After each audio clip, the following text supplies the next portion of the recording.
কি সুন্দর করে কালার করছে দেখো ধরে ধরে।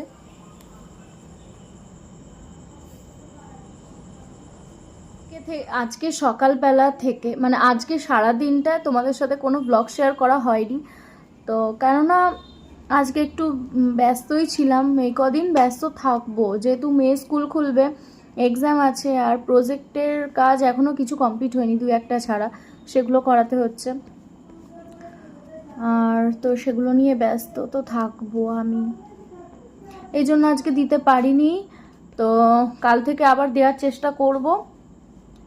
আর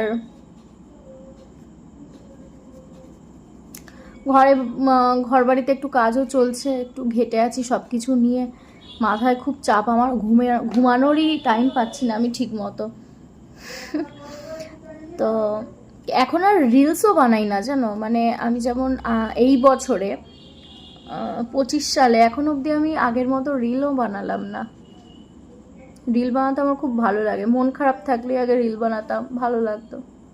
এখন বানানো হচ্ছে না, আমি ভেবেছি আমি আগে ফোন নেব তারপরে বানাবো ভালো মতো করে। তো এখনকার মতো আমার শ্যুট কমপ্লিট, কারণ মেয়ের যেহেতু সামার ভ্যাকেশন ছিল, দুটো শ্যুটই করেছিলাম, এরপরে আর কোনো শ্যুট নেই।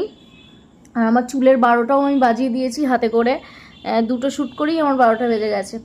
তো এখন আর কোনো এটে করবো না, শ্যুট টুট করবো না, শুধু আমার ব্লগের প্রতি ধ্যান হবে। আর মেয়ের তো আছেই, আমার মামামের আঁকাটা তোমায় দেখাচ্ছি, দেখো এটা দেখাই আগে, দেখো কালার করলো কেমন হয়েছে। দাঁড়াও, এতেই বুঝতে পারবে, আরেকটু করো, কেমন হয়েছে তোমরা অবশ্যই বলবে। মাম্মাম আঁকাটা খুব চেষ্টা করে, ও যতটাই যা শেখে, ও ডান্স শেখে, জিমন্যাস্টিক শেখে, আঁকা শেখে, নিজে খুব চেষ্টা করে, একা একা করে। আমার ছোটবেলায় যেমন ছিল, মা বলতো কর কর তাড়াতাড়ি কর, তো ও কি হয়েছে একা একাই ওরটা করে নেয়, খুব চেষ্টা করে সব কিছু। কিন্তু কতদিন নাচটা চালিয়ে যেতে পারবো জানি না, যে কতদিন বলো না, আমি অনেক চালিয়ে যাবো, তোমার মতন ছেড়ে দেবো না। আমি জানি ওর একটু কষ্ট হয়ে যায় জিমন্যাস্টিকে, তো ভাবছিলাম, তো ও বলছে আমি করেই যাব। তো চলো আজকের মতো টাটা, দেখা হবে আবার কালকে।